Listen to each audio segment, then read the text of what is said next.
क्या आप अपने बचपन की कोई यादगार घटना हमें सुना सकते हैं? कक्षा 5वीं के मेरे शिक्षक श्री शिव सुब्रमण्यम अय्यर की एक बात मुझे याद है। एक दिन कक्षा में वे हमें बता रहे थे कि कोई पक्षी कैसे उड़ता है। उन्होंने हमें रामेश्वरम के समुद्र तट पर ले जाकर इसका जीवंत उदाहरण दिया। वह ऐसी यादगार घटना थी जो मेरे मन मस्तिष्क में हमेशा के लिए बैठ गई। इसी से मुझे आगे विज्ञान पढ़ने की प्रेरणा मिली। बचपन में हमें किस भाषा को प्रमुखता देनी चाहिए? मैंने स्वयं माध्यमिक शिक्षा तक की पढ़ाई अपनी मातृभाषा के माध्यम से पूरी की है। कॉलेज और उससे आगे की शिक्षा अंग्रेजी माध्यम की संस्थाओं में हुई। मेरा मानना है कि हम कॉलेज में भी माध्यम के रूप में मातृभाषा का चुनाव कर सकते हैं, क्योंकि युवा अपनी मातृभाषा में ही सोचता है, उसी में अपनी बात सहजता से कहने में सक्षम होता है। पर इसमें भी कोई दो राय नहीं कि वैश्विक स्तर पर संपर्क के लिए हमें अंग्रेजी जैसी एक संपर्क भाषा की नितांत आवश्यकता है। यदि हम आपकी तरह बनना चाहे तो हमें क्या करना चाहिए? जब आप युवा अवस्था में कदम रखें, तभी आपको जीवन में लक्ष्य निर्धारित कर लेना होगा। हमेशा कुछ बड़ा सोचो।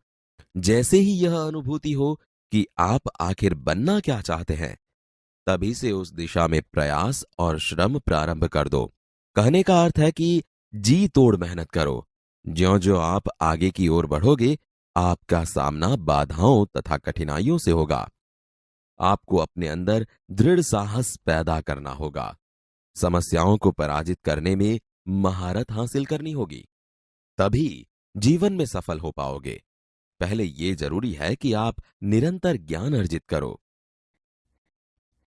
वह कौन सी बड़ी चुनौती है जिसका सामना हमें आज करना पड़ रहा है?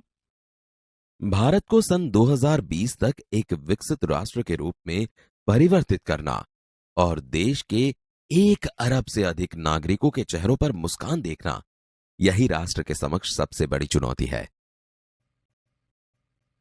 आपकी दृष्टि में साहस की परिभाषा क्या है?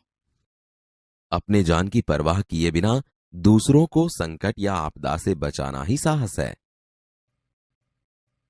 हम प्रवासी भारतीय मातृभूमि के प्रति गर्व की भावना कैसे विकसित करें? भारतीय मूल का कोई भी व्यक्ति एक बृहद भारतीय परिवार का अंग है और उसे हमारे देश की सांस्कृतिक विरासत पर गर्व है।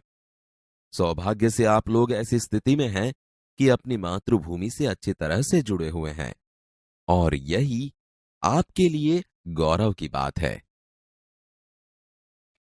जो भी बच्चे आपसे मिलते हैं वे कहते हैं कि वे एक प्रसिद्ध वैज्ञानिक, इंजीनियर, डॉक्टर आदि बनना चाहते हैं। पर किसान, मजदूर और कलाकार भी किसी राष्ट्र के लिए उतने ही महत्वपूर्ण हैं। हम ऐसे ही परिवारों से आते हैं। हमारे लिए आपका क्या संदेश है? किसान, मजदूर, कलाकार और दस्तकार, ये सभी हमारे राष्ट्र के अभिन्न अंग हैं। राष्ट्र निर्माण में हमें उन सभी की सेवाओं की समान रूप से दरकार है। आप सभी को चाहिए कि अपने अपने क्षेत्रों में खूब उन्नति करें।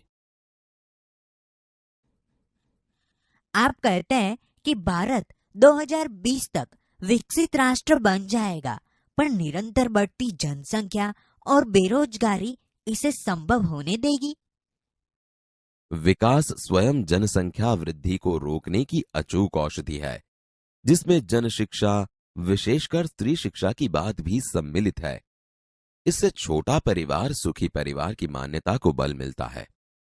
भारत 2020 का मिशन यहां के युवाओं को रोजगार के पर्याप्त अवसर सुलभ करवाएगा। ग्रामीण क्षेत्रों में बड़ी संख्या में उद्योग धंधे स्थापित किए जाएंगे, जिससे उन क्षेत्रों में रोजगार के प्रचुर अवसर पैदा होंगे। आपको ऐसा क्यों लगता है कि 2020 तक भारत विकसित राष्ट्र बन जाएगा?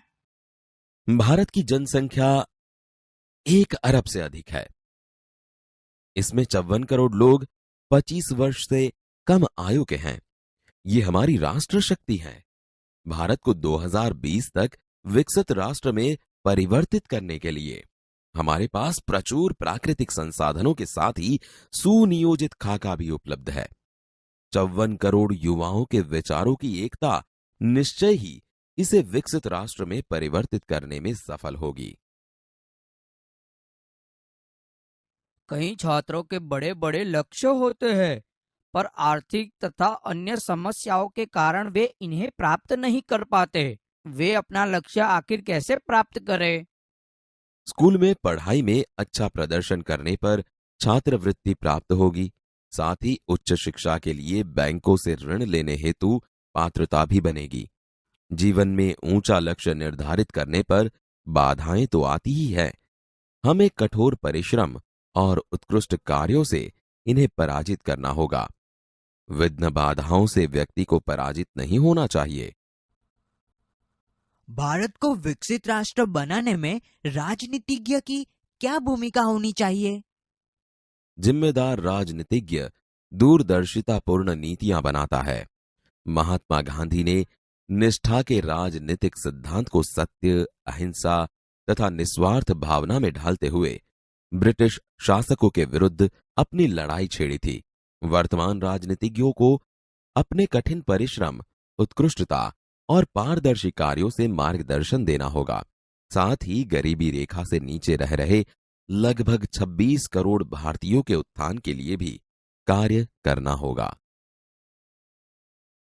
रक्षा की दृष्टि से विजन 2020 का लक्ष्य पाने में महिलाओं की क्या भूमिका हो सकती है? विजन 2020 में रक्षा अनुप्रयोग के क्षेत्र की महत्वपूर्ण प्रौद्योगिकियों के विकास पर विचार किया गया है। राष्ट्रीय सुरक्षा की बात भी विजन 2020 का एक अभिन्न अंग है। सशस्त्र सेनाओं में नियुक्ति के लिए पुरुष और महिला के आधार पर कोई भेदभाव नहीं किया जाता। तीनों सेनाओं में पर्याप्त महिला अधिकारी नियुक्त हैं। राष्ट्रीय रक्षा क्षमताओं में वृद्धि के लिए महिलाएं उच्च स्तरीय सामरिक सेना बहुगुणक उपकरणों पर कार्य करके भी अपना सहयोग दे सकती हैं।